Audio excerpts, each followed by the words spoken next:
Hello friends, good evening. चलिए सभी answer sheet निकाल लीजिए जो आज आप लिखे हैं उसको, और साथ ही साथ चेक करते जाइए। आज बहुत से छात्रों का रजिस्ट्रेशन हुआ है, तो आप पूरी प्रक्रिया पहले समझ लीजिए। आपको सुबह 9 से 10 बजे के बीच इसी चैनल में आपको वीडियो के माध्यम से प्रश्न दिया जाएगा। आपको जिस भी बैच में ऐड किया गया है उस बैच में आपको शाम को 6 से 7 के बीच PDF जमा करना है।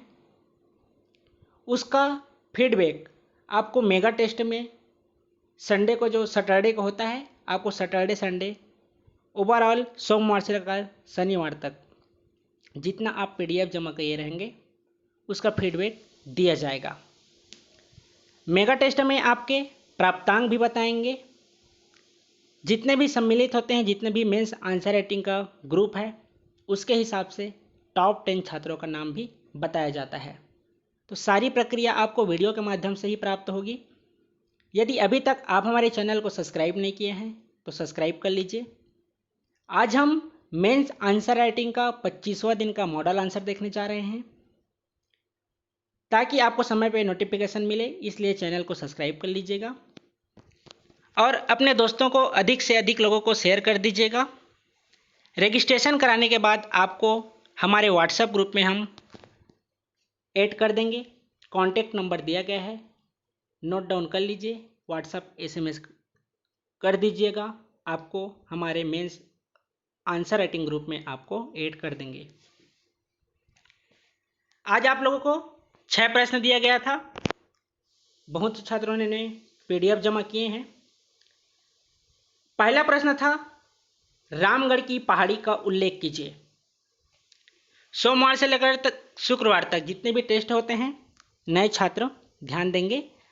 आपको कोई शब्द सीमा नहीं दी जाती है, आप उसके बारे में जितना जानते हैं उतना लिख सकते हैं। लेकिन मेगा टेस्ट में शब्द सीमा के अनुसार प्रश्न दिए जाते हैं, जिसमें 30 शब्द, 60 शब्द, 100 शब्द, 125 शब्द और 175 शब्द के प्रश्न सम्मिलित रहते हैं। तो लगातार नोट्स बनाते रहिएगा। निश्चित रूप से यह नोट्स आपको भविष्य में जब आप मेंस लिखेंगे तो काम आएगा। चलिए, पहला क्वेश्चन था आज का, रामगढ़ की पहाड़ी का उल्लेख कीजिए। उत्तर, रामगढ़ की पहाड़ी सरगुजा में स्थित है, जो सतपुड़ा पर्वत श्रेणी का भाग है, जहां सीता बेंगरा, जोगीमारा एवं लक्ष्मण बेंगरा गुफाएं स्थित है, जिसमें से सीता बेंगरा में प्राचीनतम नाट्यशाला, जोगीमारा गुफा से मौर्यवंशी सम्राट अशोक के शिलालेख प्राप्त हुए हैं, जिसकी भाषा पाली एवं लिपि ब्राह्मी है। जोगीमारा की गुफा में देवदासी नृत्यांगना व देवदत्त नामक नर्तक की प्रेम गाथा का वर्णन है। रामगढ़ की पहाड़ी को महाकवि कालिदास ने स्वर्ग का द्वार कहा था, जब वे सरगुजा संभाग से छत्तीसगढ़ में आगमन किए थे उस समय, जहां उन्होंने मेघदूतम नामक पुस्तक की रचना की, जिसकी छत्तीसगढ़ी भाषा में रूपांतरण मुकुटधर पांडे के द्वारा किया गया है। एक बार और देख लीजिए रामगढ़ की पहाड़ी के बारे में। रामगढ़ की पहाड़ी सरगुजा में स्थित है, जो सतपुड़ा पर्वत श्रेणी का भाग है, जहां सीता बेंगरा, जोगीमारा एवं लक्ष्मण बेंगरा गुफाएं स्थित है, जिसमें से सीता बेंगरा में प्राचीनतम नाट्यशाला, जोगीमारा गुफा से मौर्यवंशी सम्राट अशोक के शिलालेख, जिसकी भाषा पाली एवं लिपि ब्राह्मी प्राप्त हुए हैं। जोगीमारा की गुफा में देवदासी नृत्यांगना व देवदत्त नामक नर्तक की प्रेम गाथा का वर्णन है। रामगढ़ की पहाड़ी को महाकवि कालिदास ने स्वर्ग का द्वार कहा था, जहां उन्होंने मेघदूतम नामक पुस्तक की रचना की, जिसकी छत्तीसगढ़ी भाषा में रूपांतरण मुकुटधर पांडे के द्वारा किया गया था। यदि आप कल का वीडियो देखे होंगे कि आप प्रीलिम के साथ साथ नोट्स का मेंस का नोट्स किस तरह से बनाएं, आपको कल डेमो दिया गया था। इसके अलावा आपको संपूर्ण जानकारी मराठा काल का नोट्स बनवाया गया था।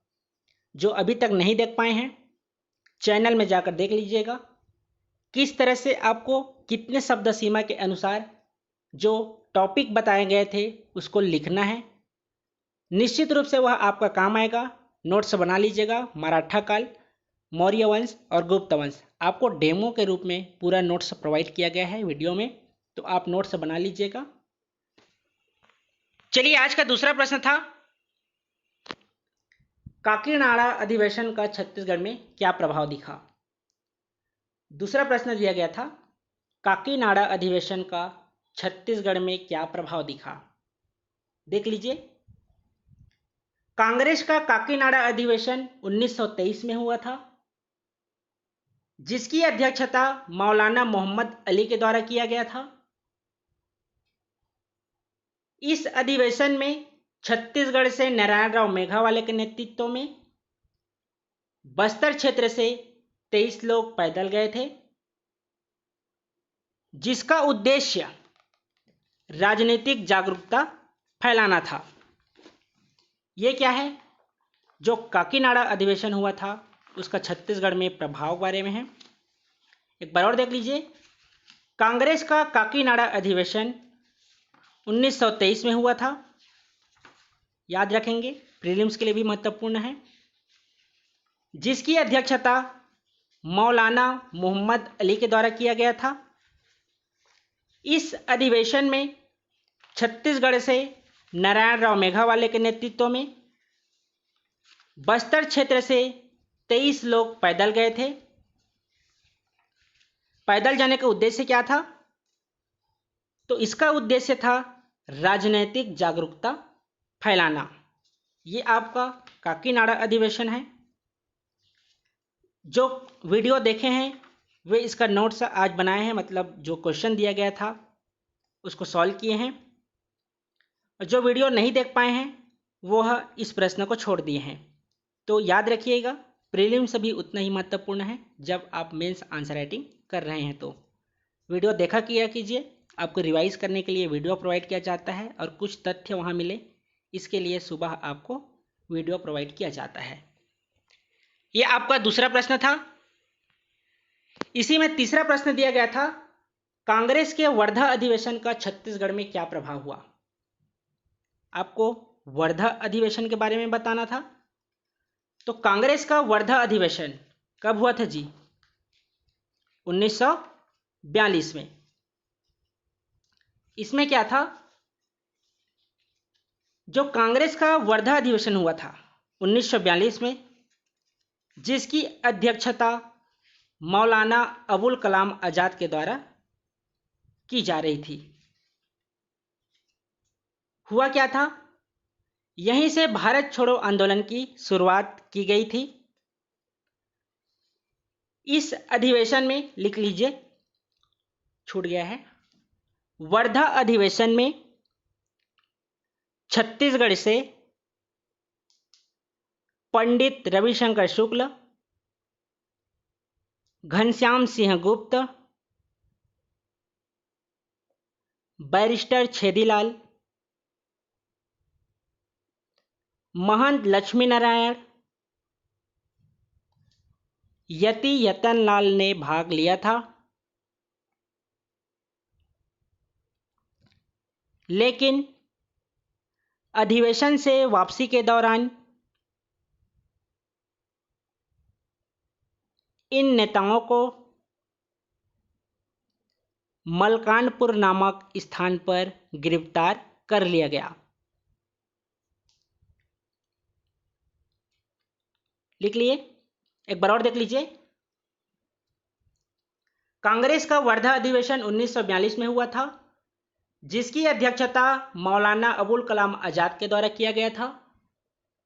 यहीं से भारत छोड़ो आंदोलन की शुरुआत की गई थी। वर्धा अधिवेशन में छत्तीसगढ़ से, लिख लीजिए, पंडित रविशंकर शुक्ल, घनश्याम सिंह गुप्त, बैरिस्टर छेदीलाल, महंत लक्ष्मी नारायण, यति यतनलाल जैन, इन्होंने भाग लिया था। अधिवेशन से वापसी के दौरान मलकानपुर नामक स्थान पर इन्हें गिरफ्तार कर लिया गया। आप प्रीलिम्स में पढ़े होंगे कि रायपुर से कौन भारत छोड़ो आंदोलन का नेतृत्व करते हैं, बिलासपुर से कौन करते हैं, दुर्ग से कौन करते हैं, इसके बारे में आप प्रीलिम्स में पढ़े हैं। जब आपको भारत छोड़ो आंदोलन का प्रश्न दिया जाएगा तो उसके बारे में नोट डाउन कीजिएगा और आंसर में बताइएगा। अगला प्रश्न दिया गया था आपको, प्रश्न चौथा, 1857 की क्रांति का छत्तीसगढ़ में प्रभाव। आपको बताना था कि 1857 की जो क्रांति हुई थी राष्ट्रीय स्तर पे, उसका छत्तीसगढ़ में क्या प्रभाव हुआ था। तो 1857 की छत्तीसगढ़ का प्रभाव क्या हुआ था, तो छत्तीसगढ़ में सोना खान का विद्रोह कब हुआ था जी, बताइए। पढ़ लिए हैं आप सभी, क्वेश्चन भी लिखे हैं इसका। संबलपुर का विद्रोह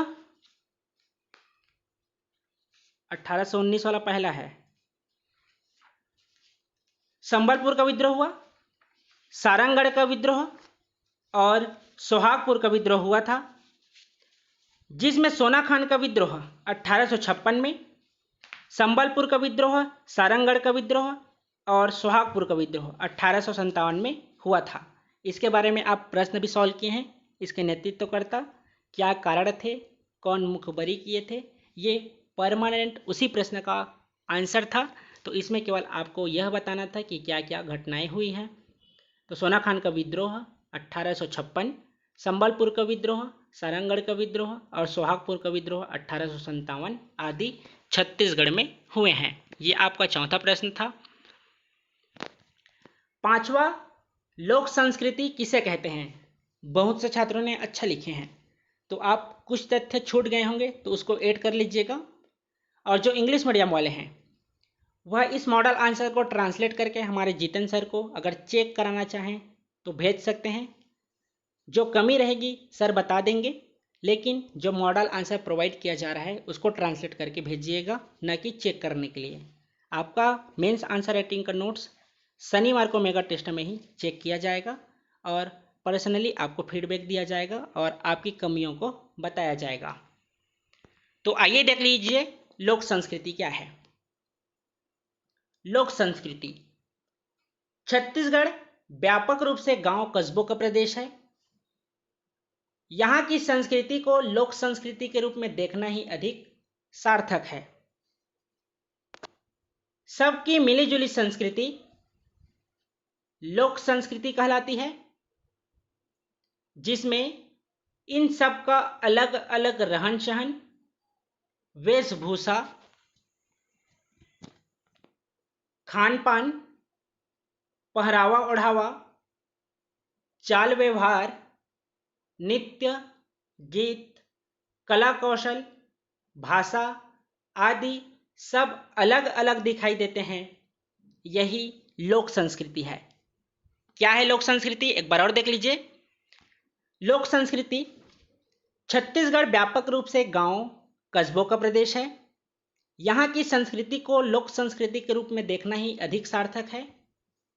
सबकी मिलीजुली संस्कृति लोक संस्कृति कहलाती है, जिसमें इन सब का अलग अलग रहन सहन, वेशभूषा, खान पान, पहरावा ओढ़ावा, चाल व्यवहार, नृत्य, गीत, कला कौशल, भाषा आदि सब अलग अलग दिखाई देते हैं।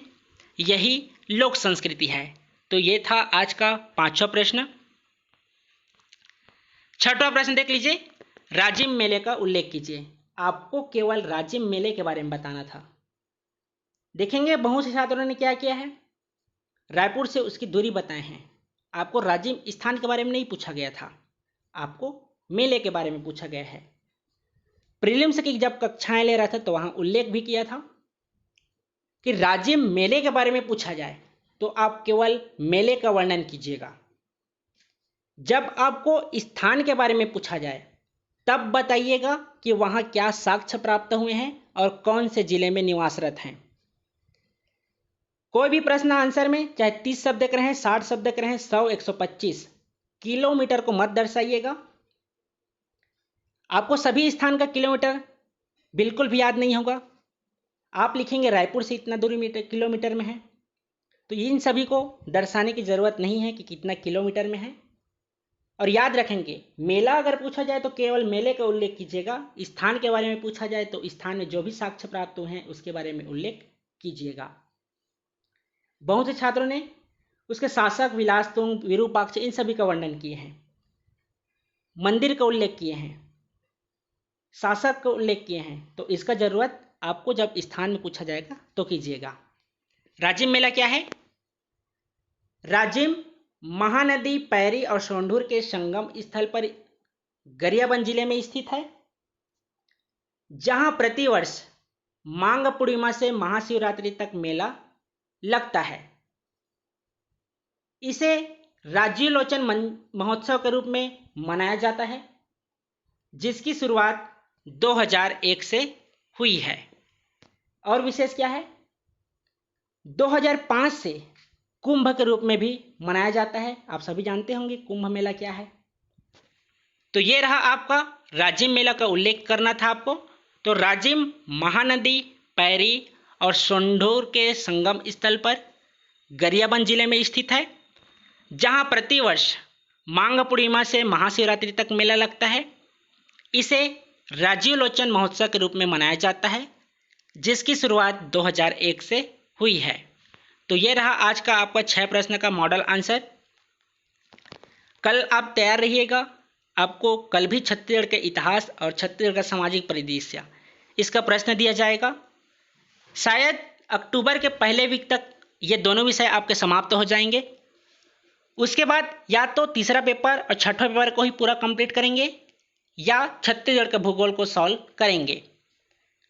यदि आप हमारे चैनल में नए हैं तो चैनल को सब्सक्राइब कर लीजिए, बेल आइकन को भी क्लिक कर लीजिए ताकि समय पर आपको पूरी जानकारी मिल जाए। मिलते हैं कल एक नई सुबह और नए प्रश्नों के साथ। धन्यवाद। शुभ रात्रि।